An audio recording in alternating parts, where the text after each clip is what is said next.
अविनाश गाड़ी ड्राइव करते हुए बड़बड़ाया। समझ नहीं आता कि आदित्य सर ने प्रीति को इतना बड़ा काम कैसे दे दिया। वो बेचारी अकेले 1 करोड़ रुपए कैश कैसे लेकर आएगी। कहीं कुछ गड़बड़ हो गई तो उसके लिए बहुत बड़ी प्रॉब्लम क्रिएट हो जाएगी। और वो बेवकूफ़ लड़की अपना फ़ोन भी ऑफिस में छोड़कर चली गई। मुझे जल्द से जल्द उस तक पहुंचना होगा। उसने गाड़ी की स्पीड बढ़ा दी। दूसरी ओर प्रीति ने बैंक से रुपयों का बैग लिया और बैंक से बाहर आकर ऑटो में बैठ गई। चलिए भैया, फिर से मेहरा ग्रुप ऑफ कंपनी के ऑफिस ले चलिए। ऑटो वाले ने तुरंत गाड़ी स्टार्ट की और तेजी से आगे बढ़ गया। इधर बैंक मैनेजर मीटिंग से बाहर आए तो उन्होंने अविनाश के मिस कॉल देखे। मिस कॉल देखते ही उन्होंने तुरंत उसे कॉल किया। बैंक मैनेजर का नंबर देखते ही अविनाश ने कॉल रिसीव की। प्लीज़ मैनेजर साहब, जब तक मैं बैंक नहीं पहुंच जाता आप प्रीति को रुपये के साथ वहीं रोके रखिएगा। मैं बस 5 मिनट में पहुंच रहा हूं। पर अविनाश जी, हमने रुपये आदित्य सर की सेक्रेटरी प्रीति को दे दिए हैं। वो अभी अभी रुपये लेकर यहाँ से निकली है, मैनेजर ने जवाब दिया। अविनाश ने परेशान होकर अपना सिर पकड़ लिया। ओह नो, कितनी देर हुई प्रीति को निकले हुए। वो बस अभी थोड़ी देर पहले ही निकली है। क्या हुआ, सब ठीक है ना? जी सब ठीक है। वो बस मैं ये सोचकर परेशान हो रहा हूँ कि प्रीति अकेले इतनी बड़ी रकम लेकर ऑफिस कैसे आएगी, कहीं उसके साथ कोई हादसा ना हो जाए। ओह, आई एम सॉरी अविनाश जी। अगर मैं आपकी कॉल रिसीव कर लेता तो शायद आप इतने परेशान ना होते। दरअसल आज मेरी एक बहुत ज़रूरी मीटिंग थी, इसलिए मैंने फ़ोन साइलेंट पर किया हुआ था। मीटिंग खत्म होने के बाद जब मैं बाहर आया तो आपकी इतनी सारी मिस कॉल देखकर मैंने तुरंत आपको कॉल किया। I am really sorry. It's okay manager साहब, आपको सॉरी कहने की कोई ज़रूरत नहीं है। मैं सिचुएशन को संभाल लूँगा। अब मैं फ़ोन रखता हूँ, मुझे कुछ भी करके प्रीति से कांटेक्ट करना है। इतना कहकर अविनाश ने कॉल कट कर दी और अपनी गाड़ी की स्पीड बढ़ा दी। इधर प्रीति ऑटो में बैठी ऑफिस पहुंचने का इंतजार कर रही थी। तभी ऑटो के साथ साथ एक गाड़ी और चलने लगी। प्रीति ने उस गाड़ी की ओर देखा तो उसे विवान नजर आया। विवान की नज़र जैसे ही प्रीति पर पड़ी तो उसके चेहरे पर भी बड़ी सी मुस्कुराहट आ गई। पर फिर प्रीति को विवान की कही बातें याद आने लगी और उसने मुंह फेर लिया। विवान ऑटो वाले के साथ चलते हुए बोला, प्रीति ऑटो वाले से कहो कि ऑटो रोके, मुझे तुमसे कुछ बात करनी है। इस वक्त मुझे ऑफिस पहुंचना है विवान, इसलिए मैं तुमसे कोई बात नहीं कर सकती। प्लीज़ प्रीति, बस 2 मिनट, मैं तुम्हें ड्रॉप कर दूंगा। विवान के इतना कहते ही ऑटो वाले ने ऑटो की स्पीड और बढ़ा दी। प्रीति ने ना ही विवान की ओर देखा और ना ही उसकी बात का कोई जवाब दिया। पर तभी उसकी नज़र ऑटो में रखे रुपयों के बैग पर पड़ी। वो तुरंत ऑटो वाले से बोली, भैया ऑटो रोक दीजिए। ऑटो वाले ने ऑटो रोक दी। विवान भी अपनी गाड़ी से बाहर आने लगा। पर प्रीति जैसे ही ऑटो से बाहर आई तो ऑटो वाले ने ऑटो आगे बढ़ा दी। उसे जाते देख प्रीति की आंखें खुली की खुली रह गई और वो चीखती हुई उसके पीछे दौड़ी, ऑटो रोको। वो बीच सड़क पर उस ऑटो वाले के पीछे भागने लगी। वो सामने से आ रही एक बड़ी सी गाड़ी से टकराने ही वाली थी कि विवान ने दौड़कर उसकी बांह पकड़ ली। पागल हो गई हो क्या? ऐसे ऑटो के पीछे कौन दौड़ता है? इडियट, ऑटो में कंपनी के 1 करोड़ रुपए हैं। प्रीति गुस्से में बोली। विवान की आंखें खुली की खुली रह गई। प्रीति को भी घबराहट होने लगी। सर ने मुझे बैंक से 1 करोड़ रुपए लाने के लिए कहा था, वही रुपए लेकर मैं ऑफिस जा रही थी। विवान ने ये सब सुनकर उसका हाथ पकड़ा और अपनी गाड़ी की ओर दौड़ते हुए बोला, चलो हमें उस ऑटो वाले को पकड़ना होगा। दोनों आकर गाड़ी में बैठे। समझ नहीं आता कि आदित्य भैया ऐसी बेवकूफ़ी कैसे कर सकते हैं। वो तुम्हें अकेले इतनी बड़ी रकम बैंक से लेने के लिए कैसे भेज सकते हैं? और अगर भेजा ही था तो तुम्हें कंपनी की गाड़ी में भेजना चाहिए था या फिर किसी को तुम्हारे साथ भेजना चाहिए था। विवान गाड़ी की स्पीड बढ़ाकर बोला और तेजी से ऑटो का पीछा करने लगा। प्रीति गुस्से में बोली, तुम तुम्हारे भाई को जानते कहाँ हो? मैं जानती हूँ उन्हें, 1 नंबर के अडेल इंसान हैं और मुझे तंग करने का एक मौका भी नहीं छोड़ते। पता नहीं किस जन्म का बैर है उन्हें मुझसे। आज मैंने बस उन्हें थोड़ा सा इग्नोर किया तो उन्होंने जानबूझकर मुझे इतना रिस्की काम दिया ताकि उन्हें मुझे 4 बातें सुनाने और सबके सामने मेरी इंसल्ट करने का मौका मिल जाए। पर मेरा नाम भी प्रीति ठाकुर है। जब तक सर के रुपए उन तक पहुंचा नहीं दूंगी, चैन से नहीं बैठूंगी। विवान ने मुस्कुराते हुए पूछा, ओह, तो तुम मेरे भाई को इतनी अच्छी तरह से जानती हो? प्रीति पहले तो झेप गई और फिर गुस्से में बोली, गाड़ी तेज चलाओ क्योंकि हमें उस लफंगे ऑटो वाले को पकड़ना है, वरना आज मुझे आदित्य सर से कोई नहीं बचा पाएगा। कच्चा ही निगल जाएंगे वो मुझे। विवान ने गाड़ी की स्पीड और बढ़ा दी। तभी उसे वो ऑटो नजर आ गई। प्रीति वो रही ऑटो। अरे तुम मुझे क्या बता रहे हो, पीछा करो ना उसका। हाँ, विवान उसका पीछा करने लगा। तभी प्रीति मुंह बनाकर बोली, मुझे तो लगा था कि वो ऑटो वाला बहुत अच्छा इंसान है, पर ये भी पैसों का लालची निकला। 1 करोड़ रुपए लेकर अगर एक अकेली लड़की निकलेगी प्रीति, तो किसके मन में लालच नहीं आएगा। वैसे भी गलती तुम्हारी नहीं है, भाई की है। उन्हें तुम्हें इस तरह अकेले बैंक नहीं भेजना चाहिए था। ये तो शुक्र है कि मैं वक्त पर तुम्हारे पास आ गया, वरना ये ऑटो वाला इतने सारे रुपए हासिल करने के लिए तुम्हें भी नुकसान पहुंचा सकता था। एक बार ये रुपए मिल जाएं, फिर मैं भाई से बात जरूर करूंगा। सब भाई की ही गलती है। प्रीति परेशान हो गई। नहीं विवान, उन्होंने मुझे ये काम सौंपा था, इसलिए भगवान ना करे कि अगर आज कुछ गलत हुआ तो उसके लिए सिर्फ मैं जिम्मेदार रहूंगी। आदित्य सर का भरोसा हमेशा के लिए मुझ पर से उठ जाएगा। वैसे भी उन्हें मुझे और मेरी फैमिली को लेकर पहले से ही गलतफहमी है, और अगर आज कुछ गलत हुआ तो उनकी गलतफहमी और बढ़ जाएगी। हे ठाकुर जी, प्लीज आज मुझे बचा लो। कुछ भी करके मैं सर के 1 करोड़ रुपए उन तक पहुंचा सकूं, बस इतनी सी मदद कर दीजिए मेरी, प्लीज। विवान मन ही मन बोला, मानपुर में कुछ तो बड़ा हुआ है जो मैं अभी तक नहीं जान सका हूँ। आज जो करने के लिए मैंने प्रीति से कहा है, उसके बाद तो ये मुझे मानपुर के बारे में कुछ भी बताने से रही। पर मुझे मानपुर के बारे में पता तो करना होगा, पर उससे पहले मुझे उस ऑटो वाले को पकड़ना होगा, वरना आदि भाई का गुस्सा बेचारी प्रीति पर निकलेगा। अपने कैबिन में बड़ी बेचैनी से टहल रहा आदित्य प्रीति के लिए बहुत परेशान था। उसने टेबल पर रखा अपना फोन उठाया और अविनाश को कॉल करने लगा। पर तभी अविनाश खुद वहां आ गया और उसने पूछा, सर प्रीति रुपए लेकर आ गई ना? आदित्य उससे हैरानी से देखने लगा। तभी वहां हाना भी आ गई। आदित्य तुरंत अविनाश के पास आया। प्रीति अब तक नहीं आए हैं और उसे लेने ही मैंने तुम्हें भेजा था अविनाश। अविनाश ने परेशान होकर जवाब दिया, पर सर प्रीति तो बैंक से रुपए लेकर मेरे पहुंचने से पहले ही निकल गई थी। तभी अहाना बीच में बोल पड़ी, अविनाश तुम ये कहने की कोशिश कर रहे हो कि रुपए लेकर वो बैंक से तो निकल गई है, पर यहाँ आने के बजाय रुपए लेकर कहीं और चली गई है। हे भगवान, हमने प्रीति पर भरोसा किया और उसने चोरी की, और वो भी 1 करोड़ रुपए की। अहाना की बातें सुनकर अविनाश गुस्से में भड़का, shut up Ahana, just shut up, कुछ भी बोल रही हो। प्रीति ऐसी लड़की नहीं है, समझी तुम, इसलिए उस पर इतने घटिया इल्जाम मत लगाओ। अहाना ने भी उसे उसी के लहजे में जवाब दिया, जो लड़की अपने खानदान की इज्जत दांव पर लगाकर अपनी शादी का मंडप छोड़कर भाग सकती है, वो कुछ भी कर सकती है। अविनाश उससे गुस्से में कुछ कहने ही जा रहा था, पर तभी आदित्य ने प्रीति को कॉल किया, लेकिन उसे अपने ही कैबिन में उसके फोन की बेल सुनाई दी।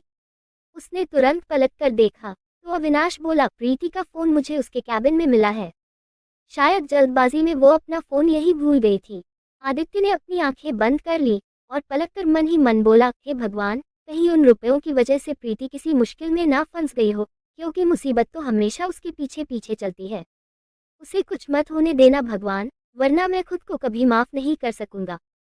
तभी अविनाश बोला, सर मुझे लगता है कि हमें कुछ देर प्रीति का वेट करना चाहिए। हो सकता है कि वो ट्रैफिक में कहीं फंस गई हो, कुछ देर में आ जाए। आदित्य ने कोई जवाब नहीं दिया, बस परेशान होकर सोच में पड़ गई। अहाना मुस्कुराए और मन ही मन बोली, प्रीति तो अब इस ऑफिस में कभी नहीं आएगी, और आएगी तो रुपये चोरी होने की खबर के साथ। अब तुम देखो प्रीति कि मैं तुम्हारा क्या हाल करती हूँ। दूसरी ओर विवान उस ऑटो का पीछा कर ही रहा था कि तभी चौराहे पर आते ही रेड लाइट ऑन हो गई और विवान को अपनी कार रोकनी पड़ी। उसने गुस्से में बहुत जोर से अपनी गाड़ी की स्टीयरिंग पर हाथ दे मारा। प्रीति ने भी निराश होकर अपनी आंखें बंद कर ली। ग्रीन लाइट ऑन होते ही विवान ने तेजी से गाड़ी आगे बढ़ाई और उस ऑटो को तलाशने लगा, पर उससे ऑटो कहीं नहीं मिला। वो परेशान होकर गाड़ी ड्राइव करते हुए बोला, प्रीति वो ऑटो तो कहीं नजर ही नहीं आ रही। प्रीति ये सुनकर रो पड़ी। उसे रोते देख विवान ने उसके कंधे पर हाथ रखा, प्लीज प्रीति, रो मत यार, रोने से किसी प्रॉब्लम का सॉल्यूशन नहीं निकलता, हम पुलिस स्टेशन चलकर कंप्लेन करते हैं। प्रीति रुआदी सी आवाज में बोली, विवान आदित्य सर ने भरोसा किया था मुझ पर और मैंने उनका भरोसा तोड़ दिया। 1 करोड़ कोई छोटी रकम नहीं होती। मिडिल क्लास लोगों की जिंदगी निकल जाती है, पर इतनी रकम नहीं कमा पाते। अगर रुपये नहीं मिले तो क्या करूंगी मैं? आदित्य सर मुझे इस लापरवाही के लिए कभी माफ नहीं करेंगे, कभी नहीं। वो ये सब कहकर फूट फूट कर रोने लगी। विवान ने तुरंत उसकी हथेली थामी। रिलैक्स प्रीति, कुछ नहीं होगा, मैं हूँ तुम्हारे साथ। आज जो कुछ भी हुआ उसमें तुम्हारी कोई गलती नहीं है। इस बात का सबसे बड़ा गवाह मैं हूँ। ट्रस्ट मी, कुछ नहीं होगा। हम पुलिस स्टेशन चलते हैं और कंप्लेन करते हैं, पुलिस खुद ब खुद उसे तलाश लेगी। इतनी बड़ी रकम लेकर वो इंसान बचकर नहीं निकल सकता, क्योंकि बैंक ने रुपये भी सीरीज में दिए होंगे, जिससे बहुत आसानी से उस ऑटो वाले को पकड़ा जा सकता है। तो तुम प्लीज रोना बंद करो। प्रीति ने आहिस्ता से रोते हुए अपना सिर हिला दिया और बोली, विवान मुझे अपना फ़ोन दो। पुलिस स्टेशन जाने से पहले मुझे आदित्य सर को सब कुछ बताना होगा, प्लीज़ मुझे अपना फ़ोन दो। जल्दबाजी में मैं अपना फ़ोन ऑफिस में ही भूल आई हूँ। विवान ने तुरंत उसे अपना फ़ोन दे दिया। प्रीति आदित्य को कॉल करने लगी। विवान ने भी गाड़ी पुलिस स्टेशन की ओर ले ली। दूसरी ओर विवान का नंबर देखते ही आदित्य ने कॉल रिसीव की। इस वक्त मैं बहुत परेशान हूँ विवान, इसलिए ऐसी कोई बकवास मत करना जिससे मेरा दिमाग और ख़राब हो जाए, समझे तुम? मैं बोल रही हूँ सर। प्रीति रोते हुए बोली। उसकी आवाज़ सुनकर आदित्य के चेहरे पर चमक आ गई। उसने तुरंत पूछा, प्रीति तुम ठीक हो ना? तुम्हें कुछ हुआ तो नहीं? प्रीति रुआदी सी आवाज़ में बोली, मैं ठीक हूँ सर। कहाँ हो तुम? मैं अभी आ रहा हूँ तुम्हें लेने। आदित्य तेजी से अपने कैबिन से बाहर आते हुए बोला और अपनी गाड़ी की ओर बढ़ने लगा, पर प्रीति कुछ बोल नहीं पाई। अविनाश ने भी सुकून की सांस ली और अहाना को घूरते हुए आदित्य के पीछे चला गया। अहाना फिर से मुस्कुराए। आदित्य ऑफिस के बाहर आते ही प्रीति से बोला, कुछ पूछा मैंने तुमसे प्रीति, कहाँ हो तुम? तुमने मुझे मेरे भाई के नंबर से फ़ोन क्यों किया है? प्रीति कुछ बोल नहीं पाई और रोने लगी। उसे रोते देख विवान ने उसके हाथ से फ़ोन लिया और आदित्य से बोला, भाई आपके 1 करोड़ रुपये चोरी हो गए हैं। अपनी गाड़ी की ओर बढ़ रहे आदित्य ने जैसे ही ये सुना कि रुपये चोरी हो गए हैं, तो उसके कदम रुक गए। विवान ने उसे पूरी बात बताई और बोला, मैं और प्रीति कंप्लेन करने पुलिस स्टेशन जा रहे हैं, आप प्लीज़ वहीं आ जाइए। मैं बस अभी आ रहा हूँ। इतना कहकर आदित्य ने कॉल कट की ही थी कि तभी पास खड़े अविनाश ने पूछा, क्या हुआ सर? आदित्य ने गुस्से में जवाब दिया, वही हुआ जिसकी मुझे इस लड़की से उम्मीद थी, 1 करोड़ रुपये चोरी हो गए हैं। व्हाट? अविनाश ने हैरानी से पूछा। आदित्य कुछ कहता उसके पहले ही हाना फिर से बोली, चोरी हो गए? पर कैसे? प्रीति इतनी बड़ी लापरवाही कैसे कर सकती है? आपने ट्रस्ट करके उसे ये काम सौंपा था आदित्य, पर उसने तो आपके विश्वास की धज्जियां ही उड़ा दी। तभी सूरज भी वहां आकर बोला, कहीं ऐसा तो नहीं कि 1 करोड़ रुपये देखकर प्रीति के मन में लालच आ गया हो और उसने ही रुपये चोरी होने की झूठी कहानी सबको सुना दी और रुपये खुद ही उड़ा लिए हो? अविनाश गुस्से में उसे घूरने लगा, पर आदित्य कुछ नहीं बोला और अपनी गाड़ी में बैठा। अविनाश भी दौड़कर उसकी बगल वाली सीट पर बैठ गया। आदित्य के वहां से जाते ही अहाना और सूरज एक दूसरे को देखकर मुस्कुराने लगे। दाद देनी होगी तुम्हारे शातिर दिमाग की। तुमने तो एक तीर चलाकर 2 निशाने लगा दिए। मुझे मेरे 1 करोड़ रुपए भी मिल गए और प्रीति को तुमने इस ऑफिस से हमेशा के लिए आउट करके जेल भिजवाने का रास्ता भी दिखा दिया। Mind blowing. सूरज की बातें सुनकर अहाना उसे देखकर मुस्कुरा दी। इधर विवान पुलिस स्टेशन में बैठा रुपये चोरी होने की कंप्लेन कर रहा था और प्रीति वही उसके साथ वाली चेयर पर बैठी रो रही थी। विवान ने इंस्पेक्टर साहब को सारी बातें बताई तो उन्होंने प्रीति से पूछा, मिस प्रीति, क्या आपको उस ऑटो का नंबर याद है? प्रीति ने रोते हुए ना में अपना सिर हिला दिया। तो इंस्पेक्टर फिर से बोले, देखिए मैम, रोने से रुपये नहीं मिलेंगे। आप पानी पीजिए और थोड़ा रिलैक्स करिए, फिर ठंडे दिमाग से सोचकर हमें बताइए कि वो आदमी दिखता कैसा था। जिस ऑटो में आप बैठी थी उसमें कुछ तो खास बात होगी ना? याद करने की कोशिश करेगी आप तो शायद आपको कुछ ऐसा याद आ जाए जिससे हम उस ऑटो वाले तक पहुंच सकें। ये लीजिए, ये पानी पीजिए और शांति से याद करने की कोशिश करिए। इंस्पेक्टर साहब ने टेबल पर रखा पानी का ग्लास उसकी ओर बढ़ा दिया। प्रीति ने रोते हुए विवान की ओर देखा तो उसने इंस्पेक्टर साहब से पानी का ग्लास लिया और उसे देते हुए बोला, पानी पियो प्रीति। प्रीति पानी पीने जा ही रही थी कि तभी आदित्य और अविनाश वहां आ गए। उन्हें देखते ही विवान तुरंत चेयर से उठकर उसके पास आया। प्रीति ने भी ग्लास टेबल पर रखा और तुरंत उठकर खड़ी हो गई, पर आदित्य से नजरें मिलाने की उसकी हिम्मत नहीं हुई और वो फिर से रोने लगी। भाई, आज जो कुछ भी हुआ उसमें प्रीति की कोई गलती नहीं है। मैं उसके साथ था, सब कुछ मेरी आंखों के सामने ही हुआ था। विवान बोला। आदित्य ने कोई जवाब नहीं दिया और प्रीति की ओर देखने लगा। पर प्रीति ने एक बार भी नजरें उठाकर उसकी ओर नहीं देखा। उसका रोता हुआ चेहरा देखकर आदित्य उसके पास आया। उसे अपने करीब देखकर प्रीति ने उसकी ओर देखा और फिर नजरें झुकाकर बोली, आई एम सॉरी सर, मुझसे गलती हो गई, जो मैंने उस ऑटो वाले को अच्छा इंसान समझकर उस पर भरोसा किया। पर मेरा यकीन करिए, मुझे जरा भी नहीं लगा था कि वो इतना बड़ा धोखेबाज और चोर निकलेगा। आई एम सॉरी सर, मेरी बेवकूफ़ी की वजह से आपका इतना बड़ा नुकसान हो गया, मुझे माफ़ कर दीजिए। तभी अहाना सूरज के साथ वहां आ गई। आदित्य ने प्रीति को इतना डरा सहमा देखा तो टेबल पर रखा पानी का ग्लास उठाकर उसे दिया। रोना बंद करो और पानी पियो। प्रीति ने ना ही ग्लास लिया और ना ही रोना बंद किया। पानी पियो प्रीति, आदित्य अपनी रौबदार आवाज में बोला और उसे अपने हाथों से पानी पिलाने लगा। विवान की आंखें खुली की खुली रह गईं। प्रीति ने पानी पीते हुए नजरें उठाकर आदित्य की ओर देखा तो उसका रोना अपने आप बंद हो गया। ये सब देखकर अहाना ने गुस्से से मुंह फेर लिया और फिर प्रीति को घूरते हुए बोली, प्रीति रुपये बैंक से ऑफिस तक लाना तुम्हारी जिम्मेदारी थी, तो फिर तुमने इतनी बड़ी गलती की कैसे? तुम्हारी लापरवाही की वजह से कंपनी को 1 करोड़ का लॉस हुआ है। अगर रुपए नहीं मिले तो कौन भरपाई करेगा इतने बड़े नुकसान की? बोलो। प्रीति कुछ बोल नहीं पाए और रोते हुए बाहर जाने लगी। तभी अहाना ने उसका हाथ पकड़ लिया। कहाँ जा रही हो? जब तक हमें हमारे रुपये मिल नहीं जाते तुम यहाँ से हिल भी नहीं सकती हो, समझी तुम? सूरज भी बीच में बोला, और क्या, जो हुआ इस लड़की की वजह से हुआ है? और क्या पता कि वो ऑटो वाला इसके साथ मिला हो और ये सब इसकी ही चाल हो। 1 करोड़ रुपए हाथ में देखकर किसकी नियत नहीं डगमगाएगी। और फिर इस लड़की के बारे में मानपुर में काफी चर्चे भी है। इस पर भरोसा करना हमारी सबसे बड़ी गलती होगी। जरूर ये सब इस लड़की का ही प्लान होगा। शट अप सूरज, जस्ट शट अप। तभी विवान गुस्से में चीखा और सूरज के पास आया। प्रीति पर इस तरह के घटिया इल्जाम लगाने के बारे में सोचना भी मत, क्योंकि मैं प्रीति को तुमसे बेहतर जानता हूँ। और आज से नहीं बल्कि सालों से, 5 साल एक ही कॉलेज में पढ़े हैं हम, समझे तुम? और मैं भाई को पहले ही बता चुका हूँ कि जो कुछ भी हुआ वो मेरी आंखों के सामने हुआ है और प्रीति की कोई गलती नहीं है। तुम प्रीति को पहले से जानते हो? तभी आदित्य ने हैरानी से पूछा। विवान तुरंत पलटकर उसके पास आया। हाँ भाई, हम दिल्ली में साथ ही पढ़ते थे, इसलिए मैं प्रीति को उतने ही अच्छे से जानता हूँ जितना मैं खुद अपने आप को जानता हूँ। बहुत अच्छी लड़की है और किसी को धोखा देने के बारे में सोच भी नहीं सकती। और ये बात तब आपको पता चलेगी जब वो ऑटो वाला पकड़ा जाएगा। तभी अहाना बीच में बोली, विवान तुम बहुत भोले हो, इसलिए तुम्हें हर इंसान अपनी तरह ही लगता है। पर ये जरूरी नहीं है कि ये लड़की वैसी ही हो जैसे तुम सोच रहे हो। हो सकता है कि सूरज की राय इसके बारे में सही साबित हो और वो रुपए इसी ने गायब किए हो। तभी इंस्पेक्टर साहब बोले, अगर आप लोगों को इन पर शक है तो हम अभी और इसी वक्त इन्हें पूछताछ के लिए अरेस्ट कर सकते हैं। अगर ये मुजरिम हैं तो हमें 10 मिनट नहीं लगेंगे आपके रुपये बरामद करने में। ये सब सुनकर अविनाश आदित्य के पास आया। सर, मैं नहीं जानता कि कौन सही है और कौन गलत, पर विवान की तरह मुझे भी प्रीति पर भरोसा है और मुझे लगता है कि ये बेकसूर है।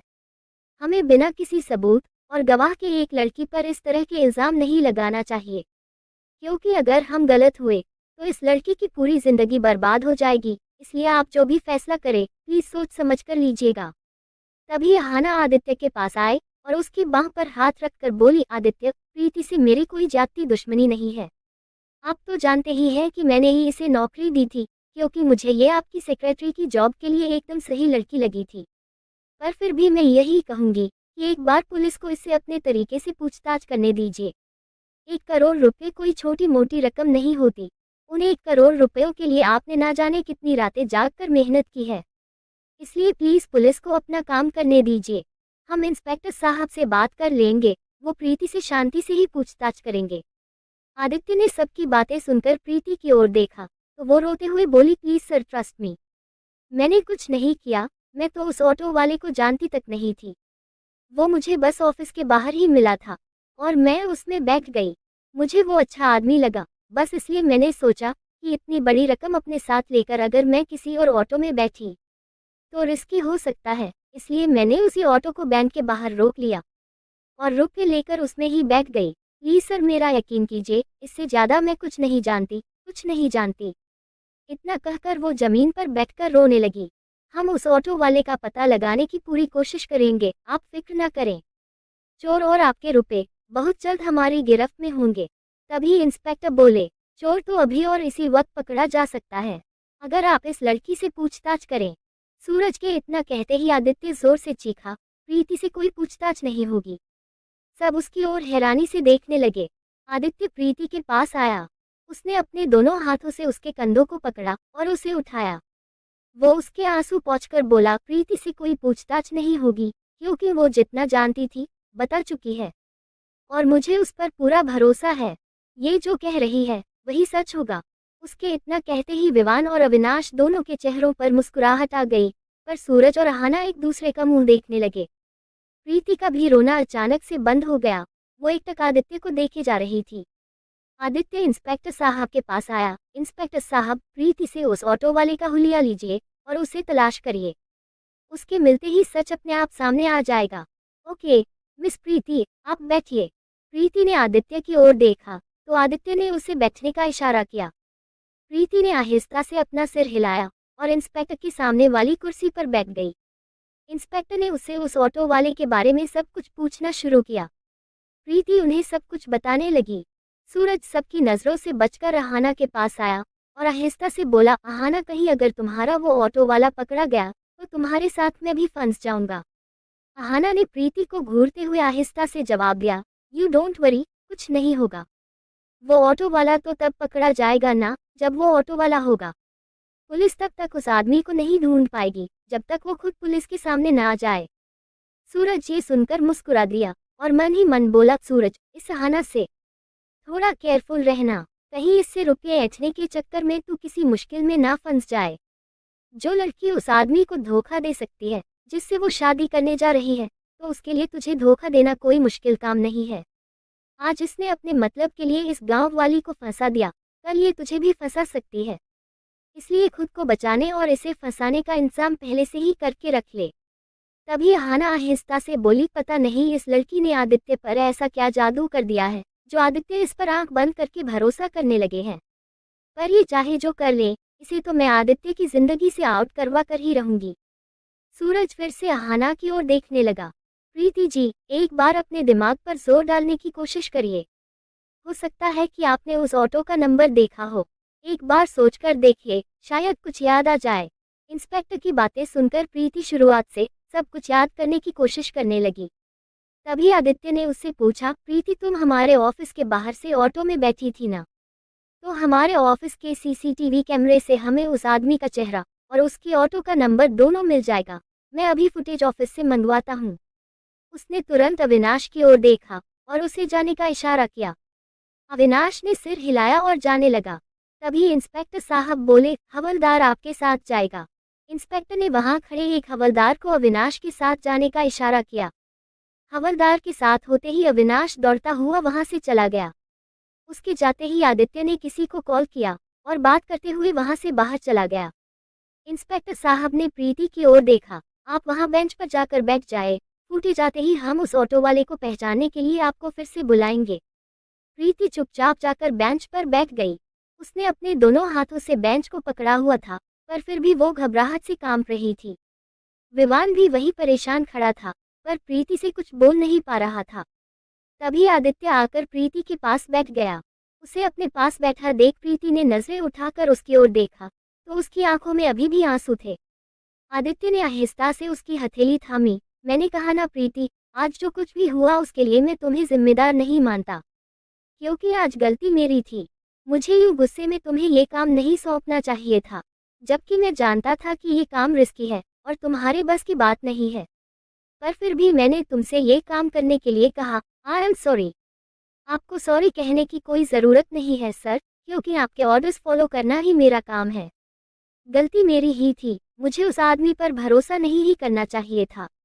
अगर आपके रुपए नहीं मिले तो मैं आपको इतने सारे रुपए कहाँ से ला कर दूंगी?